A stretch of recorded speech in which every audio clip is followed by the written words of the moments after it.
युवा मोर्चा जिंदाबाद जिंदाबाद। भारतीय जनता युवा मोर्चा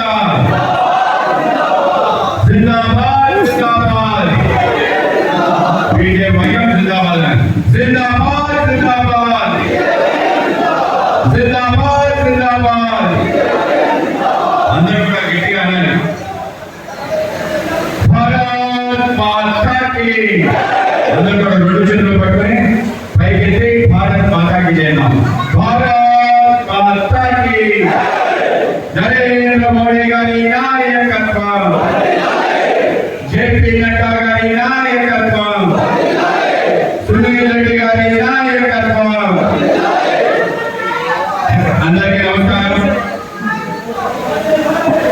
ఇవాళ భారతీయ జనతా యువ మోర్చా రాష్ట్ర అధ్యక్షుడిగా మనవాడు రాయలసీమ బిడ్డ విద్యార్థులు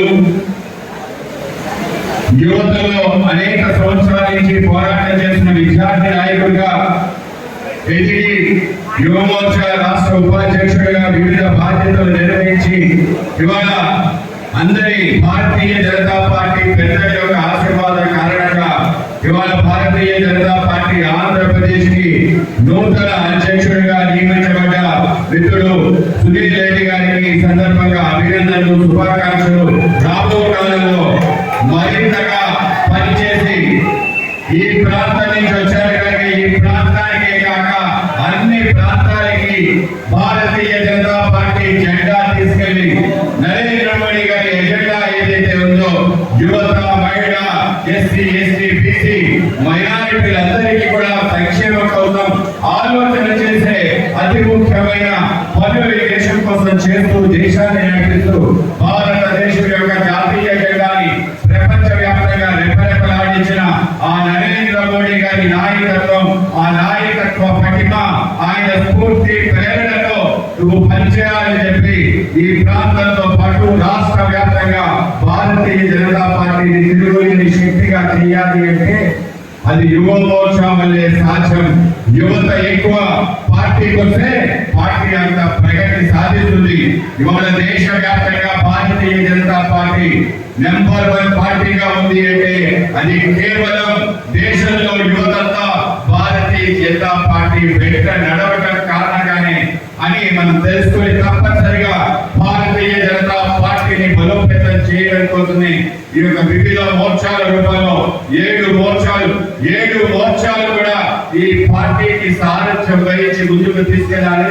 అటువంటి అనితర సాధ్యమైన ఒక పెద్ద బాధ్యతని ఇచ్చారని సందర్భంగా తెలియజేస్తూ ఈ యొక్క పదవి బాధ్యత స్వీకరణ కార్యక్రమానికి మన ప్రాంత పెద్దలు, మన మాజీ మంత్రివర్యులు శ్రీ టి వెంకటేష్ గారికి, అలాగే మన ఆలోని శాసనసభ్యులు శ్రీ పార్థసారథి గారికి, అలాగే మన సునీల్ రెడ్డి గారి కన్నా ముందుగా పనిచేసి భారతీయ జనతా యువ మోర్చాని నడిపించిన పెద్దలు శ్రీ భాను ప్రకాష్ రెడ్డి గారికి, టీడీపీ బోర్డు యొక్క సభ్యులుగా ఉంటూ గతంలో యువ మోర్చా అధ్యక్షుడిగా పనిచేసిన ఆయనకి, అలాగే మన రాయలసీమ ప్రాంతానికి చెంది మన అనంతపురం వాసి ఎన్వైకేలో గతంలో వైస్ ప్రెసిడెంట్ గా చేసిన మిత్రులు శ్రీ విష్ణువర్ధన్ రెడ్డి గారు గతంలో యువ మోర్చా అధ్యక్షుడిగా పనిచేశారు। ఆయన తర్వాత మన నాగోతు రమేష్ నాయుడు గారు, ఆయన కూడా రాయలసీమకు సంబంధించిన వ్యక్తే, ఆయన యువ మోర్చా అధ్యక్షుడిగా పనిచేసి ప్రస్తుతం రాష్ట్ర భారతీయ జనతా పార్టీ ప్రధాన కార్యదర్శిగా పనిచేస్తారు। అలాగే వీళ్ళని మా అందరికీ కూడా స్ఫూర్తి ప్రదాత నరసింహారెడ్డి గారు, ఆయన రాయలసీమ ప్రాంతంతో పాటు మొత్తం యావత్ ఆంధ్రప్రదేశ్ లో కూడా యువ మోర్చా వివిధ బాధ్యతలు స్వీకరించి భారతీయ జనతా పార్టీ రాష్ట్ర ప్రధాన కార్యదర్శిగా పనిచేసి ఉన్న వ్యక్తి। అలాగే పెద్దలు మన ఈరోజు శ్రీశైలం యొక్క చైర్మన్ గా బాధ్యతలు స్వీకరించిన మన పోతుకూడు రమేష్ నాయుడు గారు కూడా ఏబీవీపీ యువ మోర్చాలో క్రియాశీలకంగా పనిచేసిన కార్యకర్త, 30 సంవత్సరాల నుంచి పార్టీకి ఎనలేని సేవ చేసిన రమేష్ నాయుడు గారికి ఇవాళ ఆ యొక్క సదాశివుడి యొక్క కృప కారణంగా జ్యోతిర్లింగాల్లో అతి ముఖ్యమైన జ్యోతిర్లింగం ఆ యొక్క శ్రీశైలానికి చైర్మన్ గా రావడం, అలాగే చైర్మన్ గా ప్రకటించడం వెంటనే జరిగిన మార్పు ఏంటంటే స్వయంగా నరేంద్ర మోడీ గారు రేపు 16వ తారీఖున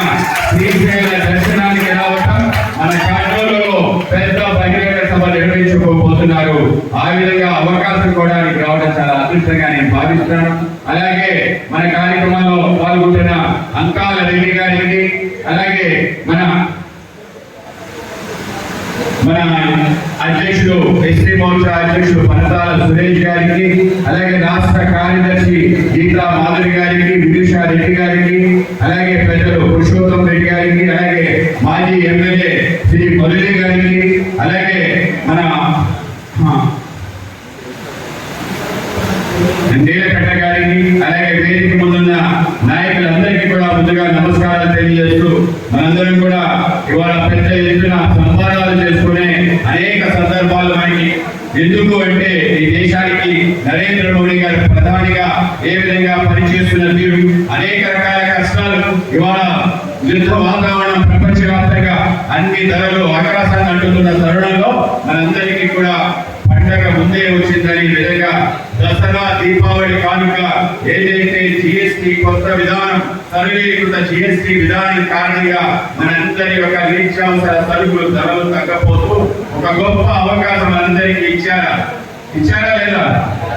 సాధారణంగా నరేంద్ర మోడీ గారు ప్రజల కష్టాన్ని తెలుసుకొని అన్ని ధరలు తగ్గే విధంగా ఒక వ్యవస్థ నిర్మాణం చేశారు. మనందరి అదృష్టం రాయలసీమ ప్రాంతంలో నరేంద్ర మోడీ గారు ఎన్నికల టైంలో తప్ప మరెప్పుడు రాలేదని చెప్పి ఏదైతే లోటు ఉందో ఆ లోటు తీర్చే విధంగా సూపర్ జిఎస్టి, సూపర్ సేవింగ్స్ అని చెప్పి రాష్ట్ర ప్రభుత్వం మన ప్రియతమ ముఖ్యమంత్రి నారా చంద్రబాబు నాయుడు గారు ఏదైతే ఒక కార్యక్రమాన్ని ఇచ్చి 60,000 సభలు నిర్మించాలని అనుకుంటున్నారో దాని ప్రారంభ సమావేశం కర్నూలులో గొప్ప బహిరంగ సభ జరగబోతుంది.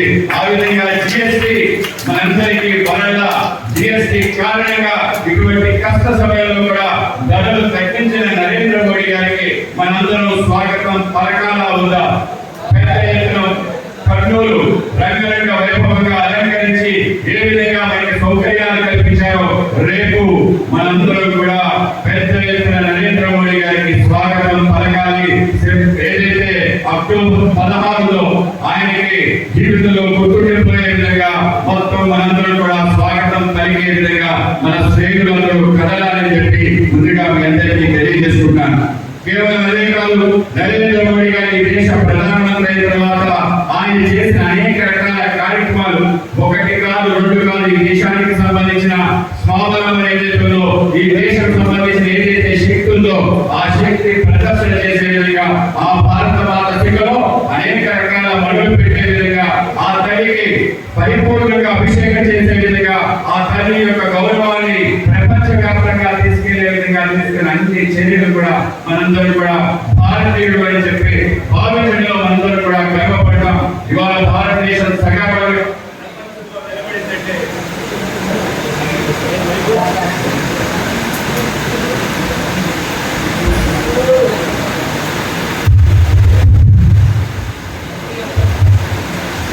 నిలబడిందంటే దానికి నరేంద్ర మోడీ గారి యొక్క చాకచక్యం, అనితర సాధ్యమైన ఆయన రాజనీతి, విదేశాంగ విధానం, ఆర్థిక విధానం, అలాగే రక్షణ విభాగం, ఆ విధంగా ఈ దేశం శక్తిశాలి దేశంగా, సమృద్ధి దేశంగా నిలబడింది. ఇవాళ ఆయన యొక్క కళ అమృత కాలం నడుస్తుంది. 25 సంవత్సరాల యొక్క కాలం అమృత కాలం. 2047 కల్లా భారతదేశం ఒక వికసిత భారతగా ఆవిర్భవించాలని, ప్రపంచంలో ఆర్థికంగా అగ్రగామిగా మారాలి అనే ఆయన కళని మనందరం సాకారం చేయాలి. దానికోసం మనందరం కృషి చేయాలి. ఆ కృషి కోసమే మన ప్రాంతం ఆంధ్రప్రదేశ్ కూడా వికసిత ఆంధ్రప్రదేశ్ గా మారాలి. మనందరి యొక్క కృషి, పట్టుదల, క్రమశిక్షణ కారణంగా సాధ్యమవుతుంది. సబ్కా సాత్ సబ్కా వికాస్, సబ్కా ప్రయాస్, సబ్కా అనే ఏదైతే నినాదం ఉందో అందరి యొక్క సహకారంతో అందరి వికాసం సాధ్యమవుతుంది. దాంట్లో అందరూ కూడా భాగస్వాములు కావాలి అనే ఆలోచన ఏదైతుందో ఆలోచనలో మనం కూడా భాగస్వాములై అడుగులు వేయాలి. ఇవాళ నరేంద్ర మోడీ గారు ఈ యొక్క దేశ అభివృద్ధి కోసం ఏం చేయాలి అంటే మనందరం కూడా స్వయం సమృద్ధి భారత్ కోసం అడుగులు వేయాలి అంటే ఈ దేశ స్వదేశీ ఉద్యమాన్ని మరొకసారి ప్రారంభించాలని అందరికీ పిలిపించారు. ఇవాళ స్వదేశీ ఉద్యమం అంటే ఏదైతే పాత చింతకాయ పచ్చడి చాలా మంది భావిస్తారు కాదు, ఇది నిత్య నూతనం, చిన్న పురాతనం. ఆ విధంగా ఆ రోజు ఏదైతే మన వాళ్ళు చేసి దేశానికి ప్రపంచంలో అతిపెద్ద అగ్రగామి దేశంగా మార్చారో ఇప్పుడు మనందరి యొక్క కృషి కారణంగా తిరిగి ఈ దేశంలో ప్రపంచంలో అగ్రగామి దేశంగా చేయాల్సిన అవసరం ఉంది. ఏ విధంగా చేయాలంటే అమెరికా, యూరోప్ కాదు, ప్రపంచం అంతా ఒక కుటుంబాన్ని భావించే మన సంస్కృతి, మన యొక్క సాంప్రదాయం మనం మన G20లో చూపించాం. One nation, one man, one family అనేక ఆలోచన ఏదైతుందో ప్రపంచం అంతా ఒక భూమంతా కూడా ఒకే కుటుంబం అనేక ఆలోచన ప్రపంచానికి అందించిన దేశం కనుక అటువంటి ఆలోచన పదంతో ముందుకెళ్ళాలి. మనం ఎదుర్కొనే అన్ని అంశాల పట్ల మనకి గర్వంగా ఉండాలి. ఈ యొక్క అన్ని అంశాల కారణంగానే మనం ముందుకెళ్ళాం. మన దేశంలో ఉండే అన్ని సాంప్రదాయాలు, అన్ని పండుగలు, అన్ని భాషలు, అన్ని సంగీతాలు, ఇందాక చేసిన నృత్యం, వీటన్నిటికి ఏ పేరంటే అన్ని శాస్త్రీయమైనది. శాస్త్రీయ సంగీతం, శాస్త్రీయ నృత్యం, శాస్త్రీయ భాష అంటే ఇవన్నీ కూడా సైంటిఫిక్, ఇవన్నీ కూడా ప్రకృతి నుంచి స్వీకరించబడ్డ గొప్ప విషయాలు కనుక వీటి పట్ల మనందరికీ అభిమానం ఉండాలి. మనందరం తప్పనిసరిగా ఈ దేశంలో తయారయ్యే వస్తువులు వాడాలి. మన ప్రాంతంలో తయారయ్యే అనేక రకాల చేతులతో యొక్క హస్తకళాకారుల దగ్గర వస్తువులు వాడాలి. చేనేత కార్మికులు తయారు చేసే బట్టలు మనం వాడుతూ ఉండాలి. తద్వారా దేశం సమృద్ధి సాధిస్తుంది. ప్రపంచానికి శాసించే విధంగా మార్కెట్ మనమే నిర్ణయించి ఇక్కడి నుంచి ఎగుమతి చేసే విధంగా దేశం తయారవ్వాలి. అదే స్వయం సమృద్ధి భారత్ ఆ యొక్క ఉద్యమంలో మనందరం నుంచి భాగస్వాములు అవుతాం. సెప్టెంబర్ 25 నుంచి డిసెంబర్ 25 మనకి పూర్తి ప్రధాన అటల్ బిహారీ వాజ్పేయి గారి జయంతి వరకు పెద్ద ఎత్తున మనందరూ స్వదేశీ ఉద్యమం చేయాలి. ఇవాళ సునీల్ కుమార్ రెడ్డి గారు ఇవాళ అధ్యక్షులు భారతీయ జనతా యువ మోర్చా కూడా ఉద్యమాన్ని చేయడానికి అవకాశం లేదన్నాడు. అనేక అవకాశాలు ఉన్నాయి. మనం అఖిల భారత విద్యార్థి పరిషత్ నుంచి వచ్చాం. విద్యార్థి పరిషత్ లో అనేక రకాల కార్యక్రమాలు ఉంటాయి. ఆందోళనాత్మక కార్యక్రమాలు ఉంటాయి, నిర్మాణాత్మక కార్యక్రమాలు ఉంటాయి, సహభాగాత్మక కార్యక్రమాలు ఉంటాయి. ఆ కార్యక్రమాలన్నీ కూడా మనం చేసే అవకాశం ఉంది. ఏ విధంగా చేయాలి అనేది ఆలోచన చేసుకొని మన ముందుకు వెళ్తే తప్పనిసరిగా ప్రజలు మనకి ఆదరిస్తారు. ఆ విధంగా ముందుకు తీసుకెళ్తారు. ఆ విధంగా మనం స్వదేశీ ఉద్యమం, ఇది కూడా ఉద్యమమే. ఆ విధంగా మనం ప్రారంభించి ప్రతి యువతికి, ప్రతి కాలేజీకి, ప్రతి కళాశాలలో అందరికీ తెలియజేయాలి. ఈ దేశంలో ఏవైతే వైభవోపేతమైన చరిత్రలో ఆ సమృద్ధిలో వాటి గురించి తెలియజేయాలి. ప్రస్తుతం నరేంద్ర మోడీ గారు చేస్తున్న ఒక్కొక్క ఆవిష్కరణ ఇవాళ ప్రపంచంలో మనం రక్షణ రంగంలో ఎగుమతులు చేస్తున్నాం. మనం ఏదైతే ఇంతకుముందు 99% దిగుమతుల మీద ఆధారపడే దేశం ఇవాళ కేవలం 38% ఆధారపడే విధంగా ఈ రోజు నరేంద్ర మోడీ గారి నేతృత్వంలో తయారు చేయడం. కేవలం రక్షణ రంగంలో కాదు, విదేశాంగ విధానంలో కూడా ప్రపంచంలో ఏ దేశంతో సంబంధాలు పెట్టుకోవాలో అమెరికా నిర్ణయించేది, యూరోపియన్ యూనియన్ నిర్ణయించేది కాదు. మాకు అవసరాల కోసం మీరు ఎక్కడి నుంచైనా దిగుమతి చేసుకుంటాం, ఎక్కడి నుంచైనా చదువుకుంటాం. ఏ ధరలో మీరు కొనుక్కోవాలో కూడా మేము నిర్ణయించుకోరు. ఏ కరెన్సీలో మీ వారికి పే చేయాలో అది కూడా మేమే నిర్ణయిస్తామని చెప్పి ఇవాళ స్వయం సమృద్ధి సాధించిన విదేశాంగ విధానంలో నరేంద్ర మోడీ గారి తీరు తప్పనిసరిగా ప్రజలందరికీ తెలియజేయాలి. ఇవాళ మనం చేసే అనేక రకాల సైనిక విన్యాసాలు ప్రపంచంలో విస్తుపోతుంది. శాస్త్ర సాంకేతిక పరిజ్ఞానంలో భారతదేశం వెళ్తున్న అడుగులు ప్రపంచంలో విస్తుపోతుంది. ఇవాళ సూపర్ కండక్టర్ సంబంధించిన పరిశ్రమ ఆంధ్రప్రదేశ్ లో కేంద్ర ప్రభుత్వం చే నిర్మించబడింది. త్వరలో మన ప్రాంతం సెమీ కండక్టర్ హబ్ గా, అనేక చిప్ మ్యానుఫ్యాక్చరింగ్ హబ్ గా మారబోతుంది. ఇదంతా కూడా సాధ్యం చేసింది మన ప్రధాని నరేంద్ర మోడీ గారిని మనం తప్పనిసరిగా తెలియజేయాలి.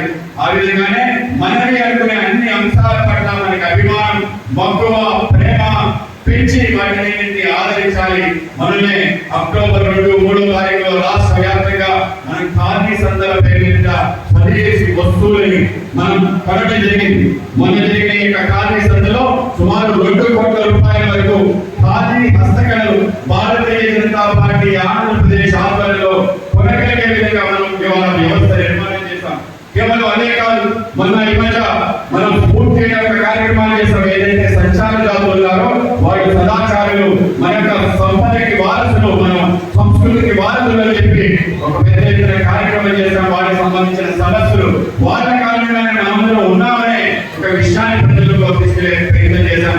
అలాగే సృష్టి అనే ఒక కార్యక్రమం చేస్తాం. ఏదైతే విశ్వ బ్రాహ్మణులు ఉన్నారో ఆ విశ్వ బ్రాహ్మణుల యొక్క ఏవైతే వృత్తులు ఉన్నాయో ఆ వృత్తుల కారణంగా మన గ్రామాలు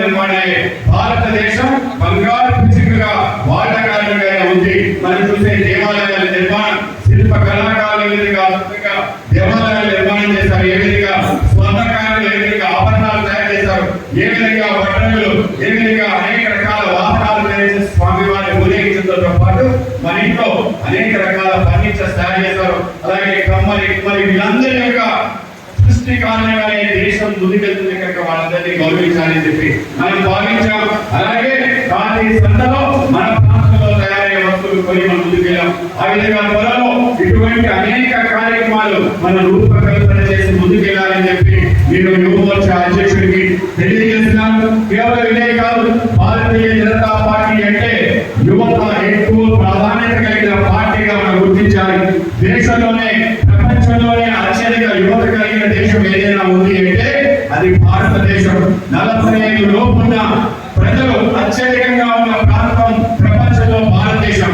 మన డెమోగ్రఫిక్ డివిడెండ్ ఏదైతుందో అది మన పోయే విధంగా చైనాకి 52 ఏళ్ళు, భారతదేశానికి ఇప్పుడు 44 ఏళ్ళు. ఆ విధంగా యువ భారతాన్ని నడిపించాలి. యువ భారతాన్ని నడిపించాలి అంటే యువతకు కూడా ఇవాళ చదువుకునే విద్యార్థి 18 సంవత్సరాలు నిండిన ప్రతి వారు ఓటరుగా మారారు కనుక ప్రతి ఓటర్కి కూడా మనం అనేక విషయాలు తెలియజేయాలి. ఈ దేశానికి సంబంధించిన స్వరూపం, ఈ దేశానికి సంబంధించిన అనేక రకాల విషయాలు తెలియజేయాలి. భారతీయ జనతా పార్టీ అంటే భారత్ మాతాకి జై అని చెప్పే నినాదంతోనే మన కార్యక్రమాలు ప్రారంభమవుతాయి. భారతీయ జనతా పార్టీ అంటే దేశం మొదలు ఈ జెండా, మన జెండా తర్వాత పార్టీ నెక్స్ట్, అలాగే సెల్ఫ్ ఏదైతే ఉందో అది చివరాని చెప్పి భావించే ఏకైక పార్టీ భారతీయ జనతా పార్టీ. అటువంటి గొప్ప పార్టీ ఇవాళ దేశానికి సంబంధించిన ఏ సమస్య వచ్చినా కూడా ముందుండి పోరాటం చేస్తుంది. మన యొక్క నాయకులు శ్యామ్ ప్రసాద్ ముఖర్జీ గాని, పండిత్ దీన్ దయాళ్ ఉపాధ్యాయ గాని వీళ్ళందరూ కూడా స్వతంత్రం వచ్చిన తర్వాత దేశం కోసం బలిదానమైన చరిత్ర భారతీయ జనతా పార్టీ. దేశంలో కాశ్మీర్ సమస్య కానీ, అస్సాం సమస్య కానీ, దేశంలో ఏ ప్రాంతంలో అయినా గోవా సంబంధించిన సమస్య కానీ పరిష్కరించడానికి ముందుకెళ్ళిన మొదటి పార్టీ ఏదైనా ఉంది అంటే అది భారతీయ జనతా పార్టీ. కేవలం ఇదే కాదు, దేశానికి అస్తిత్వానికి సంబంధించిన రామ జన్మభూమి యొక్క పోరాటం చేయాలంటే భారతీయ జనతా పార్టీ కదిలి భవ్య రామ మందిర నిర్మాణానికి సాకారం చేసుకొని మనందరూ కూడా జై శ్రీరామ్ అని సగర్వంగా చెప్పే విధంగా ఇవాళ జై శ్రీరామ్ జాతీయ నినాదంగా మారింది. ఆ విధంగా అందరినీ కలిపి ఆ యొక్క రామ రాజ్యం ఏదైతుందో అది సాధించడానికి భారతీయ జనతా పార్టీ ఇటువంటి అనేక రకాల అద్భుత కార్యక్రమాలు చేసింది, ఇవాళ కూడా చేస్తుంది. ఎవరెవరైతే దేశం కోసం పోరాడి అస్త్రులు వాచారో ఆజాదీ కా అమృత